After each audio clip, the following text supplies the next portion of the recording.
occasion's more than a wedding. It's a, well, it's a love story.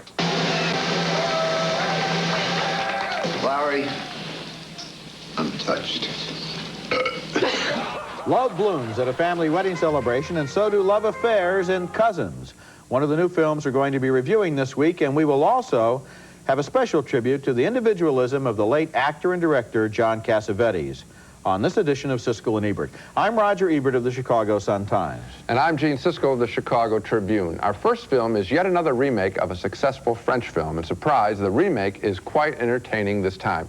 The film is called Cousins, based on the 1975 romantic comedy Kazan Kazine, which was a not-so-subtle argument for changing marriage partners if you really believe it's best. The American version wraps that argument in a lot of laughter as two couples switch partners. First, car salesman William Peterson sleeps with the married Sean Young. You're different. How? I don't know. Different. Different than Maria.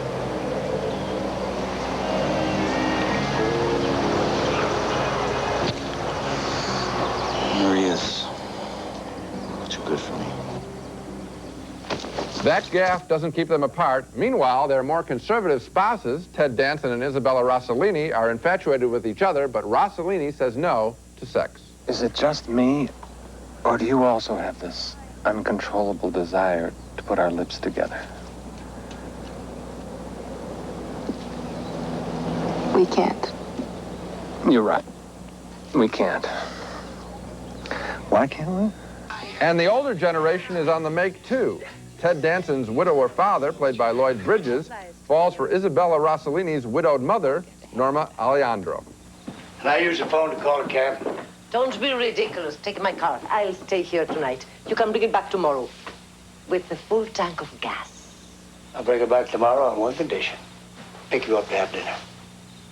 Vince, we are not compatible. Oh, come on, dinner. On me? All right.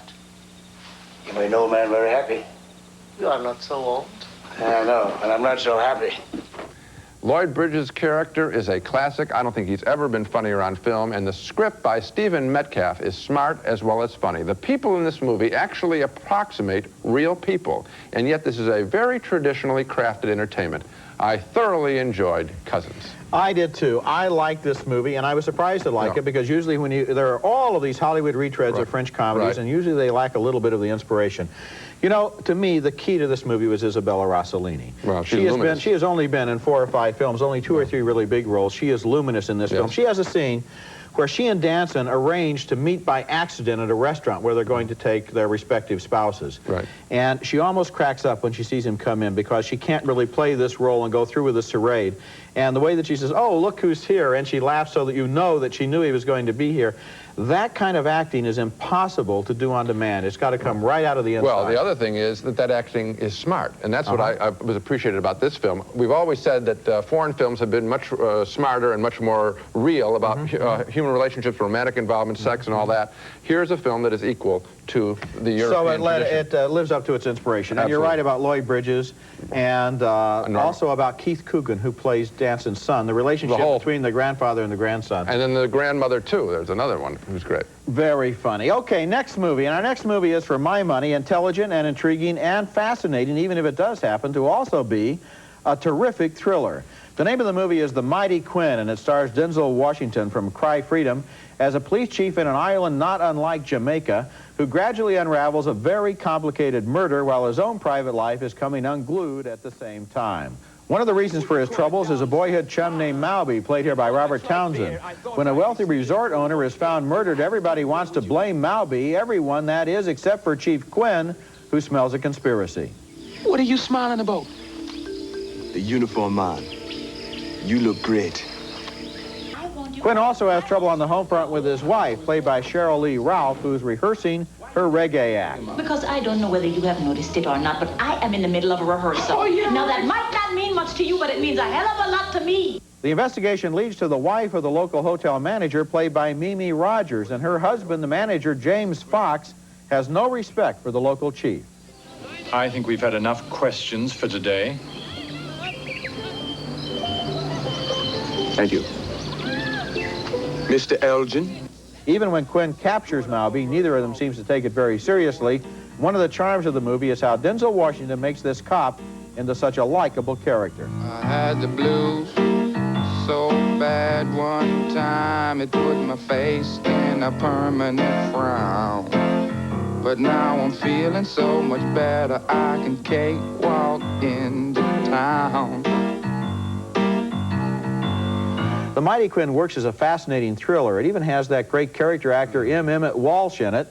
You know the Emmett Walsh rule. No movie with Emmett Walsh in it can be altogether bad. He's on hand as a villain from America. But it also works as a character study of this charming cop who knows Jamaica so well, he even knows which rules he can break.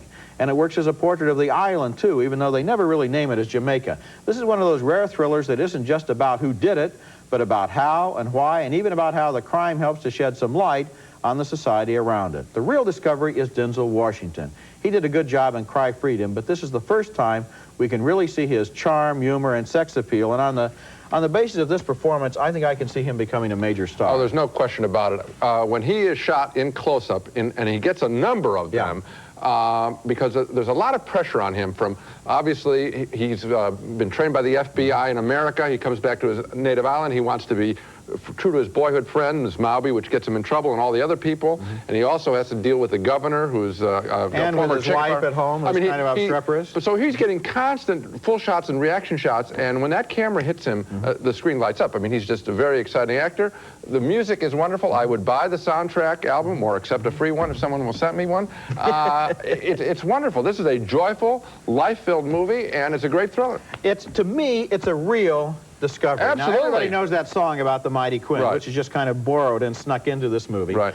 Who would have thought that a movie called The Mighty Quinn about some murder in Jamaica... Starring Denzel Washington, not a big name. No, and who, I think in his previous roles, has never really shown us this kind of electricity, would be such a delight. I enjoyed this movie tremendously. This is probably a candidate for our best 10 list. Coming up next, James Woods.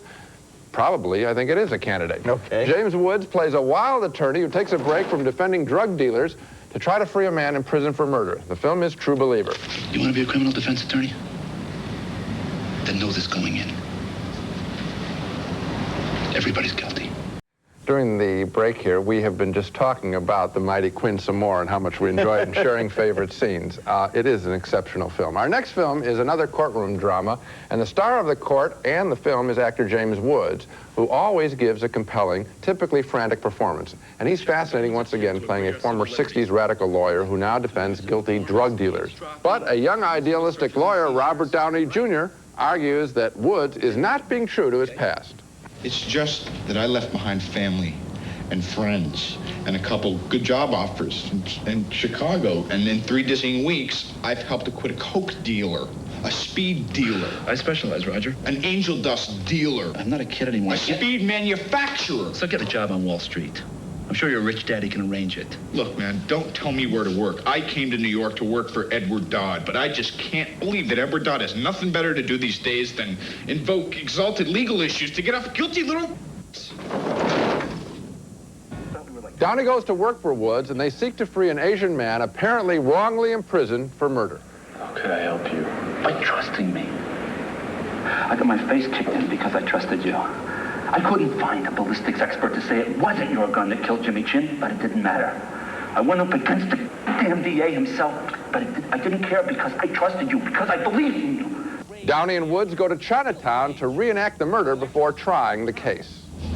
Time contracts, space explodes.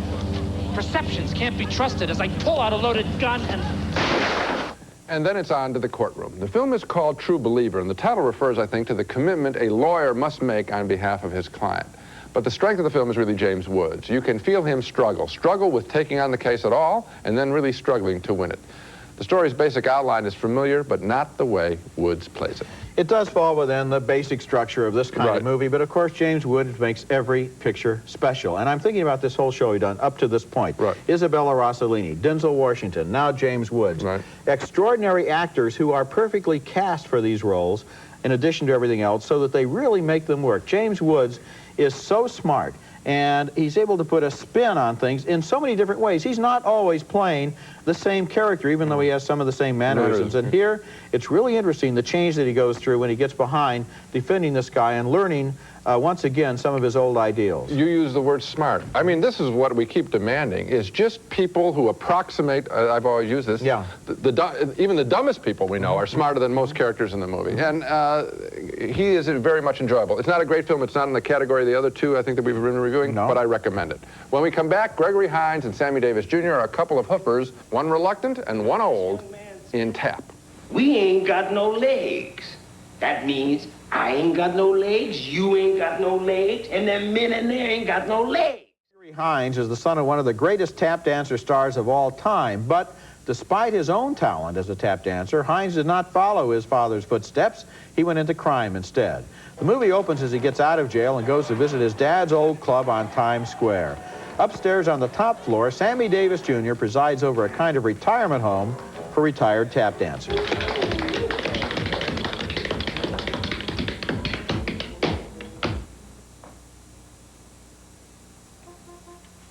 Give me my cane. What do you think you're doing? And what are all you doing standing around here watching? You should be ashamed of yourselves. Now get out of here. Go on, get out of here. Get out. You gonna stay up with him all night? Driving to the doctor at 4 a.m.? Get on out of here. One of the real discoveries of this movie is Suzanne Douglas as Sammy's daughter and Hines's on-again, off-again girlfriend. She's good.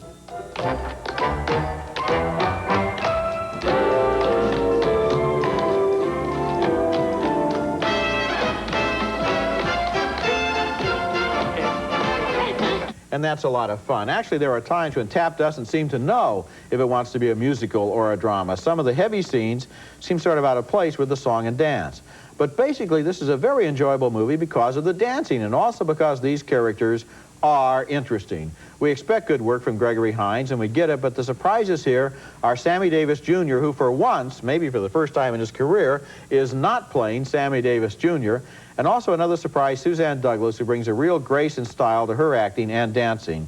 Then there are the 7 veteran tap dance legends like Harold Nicholas and Sandman Sims, just hanging around waiting for a chance to dance in some of those scenes. I like the movie, and you know what? I'll bet that this movie would make a great Broadway show. Well, if they made it a great Broadway show, it would be because they accented more the dancing than the drama here, because I think the drama is cornball. You know, is he going to choose a life of crime or is he going to choose a life of dance? I didn't buy it at all. At any stage of the thing, I thought that all of the performers were smarter than the script that they were given. The dancing is wonderful. With the opening sequence when we see the old-timers dance and seeing Sammy Davis Jr. not play Sam, it's all very interesting. And then we return much more. The film is weighted, if you want to put a clock on it, Roger, much more on a phony drama than on tap dancing. Gene, what you're forgetting here is that the idea of choosing between a life of dancing and a life of crime that's part of the tradition of a movie like this. I mean, you have to go along with that. I mean, that's the conflict that's set up, you know. And did you buy it? Well, I bought it as... You're the one who said in the review I bought it as a plot device. I felt, however, that the dramatic scenes could have been played a little lighter to be in, but the fact that they're there, the fact that this conflict is set up, that's the plot device of the movie. I mean, what do you want it to be, a whole movie about dancing with no decision to be made? Let me tell you something. They made that movie. It was called Chorus Line. No, that's a bad, and the dancing wasn't very good in the Chorus Line. This movie has strung together more sequences with a fine tap. I'm a tap dancing fan. I really So did you like the dancing enough to say yes to the movie? No. You didn't? I love the dancing. I did not like the drama. Well, there you go. Coming up next, our tribute to the great independent filmmaker John Cassavetes, who died last week at the age of 59. Saddened by the loss of what we all consider a great, great friend.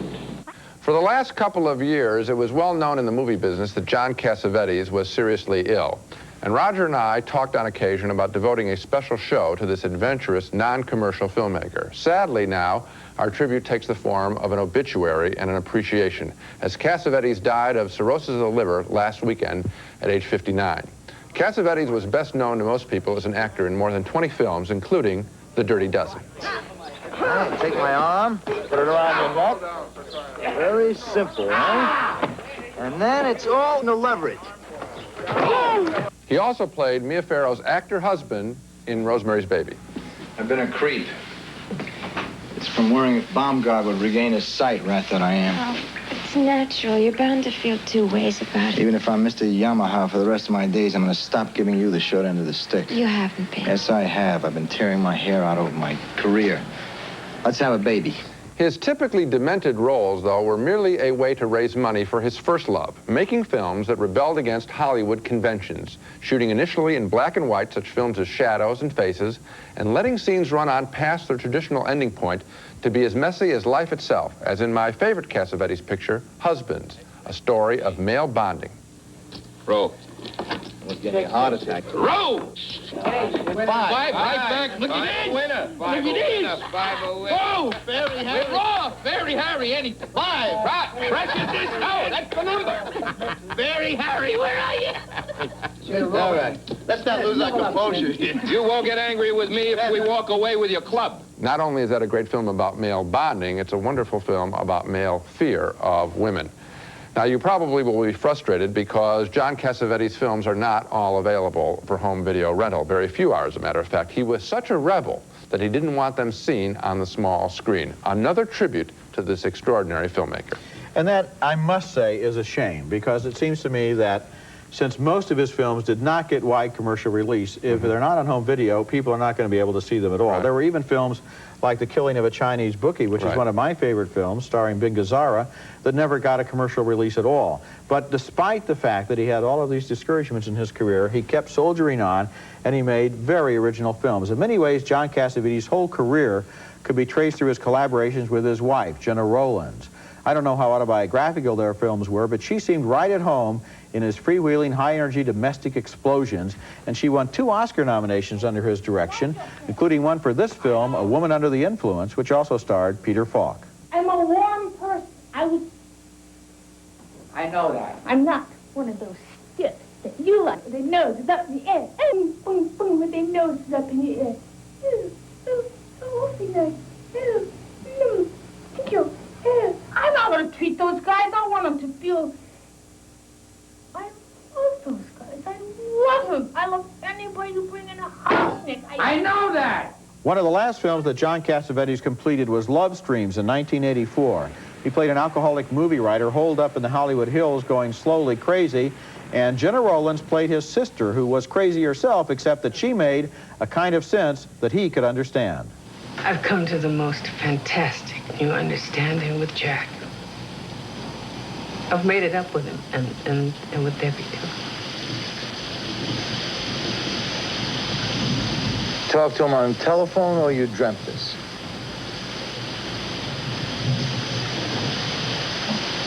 Look, I'm not kidding you, Ron. I do not want you to go to some guy that doesn't love you. I love you, and I want you to stay here, and I want you to stay here forever. And Love Streams is one of the movies that is available on home video, although whether your local store has it or not is a very good question. The bottom line on John Cassavetes was that he was a great original talent who refused to play by Hollywood's rules. He didn't like the roles he got. Okay, he made his own roles and his own movies. People thought they were anarchic. He said they contained all of the anarchy and spontaneity of real life. At a time when so many actors and directors fit easily into predictable molds, you could never predict what John Cassavetes would do next, and it went without saying that he broke the mold. Well, I think that the thing that I will take away from his work most often is the fact of scenes running on too long. I just want to expand on that point, because as I watch movies, I can just feel the editors getting nervous and saying that they have to have everything speeded up for the American audiences, the MTV generation.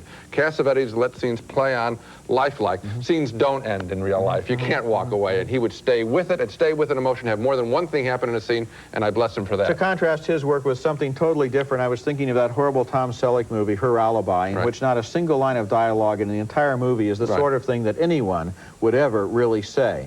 What Cassavetes did was put a lot of film out there in which all of the characters spoke the way everybody really does speak. And to hear ordinary American speech with that energy and with that intelligence was a refreshing change from all the cliches we got. So let's take another look at the movies we reviewed on this show. 2 thumbs up for Cousins, the charming, funny, and intelligent comedy about extramarital affairs. Isabella Rossellini is terrific. And 2 more very enthusiastic rounds of applause for The Mighty Quinn, a smart, captivating thriller directed by Carl Schinkel. 2 more thumbs up for True Believer, with a high-energy James Woods performance as a radical lawyer who rediscovers his roots. And a split decision on Tap, starring Gregory Hines and Sammy Davis Jr. We both like the dancing, but Gene's thumb is down because of the movie's crime story. And so the real discovery is the Mighty Quinn. That's the one I'd like to see tonight. And then Cousins right after that. Okay, that's it for this week. Next time, we'll have our annual Academy Award Surprises special show, reacting to the nominations to be announced next Wednesday morning. We'll talk about the surprise nominations and the surprises involving performers in films that were overlooked. That's next week, and until then, the balcony is closed.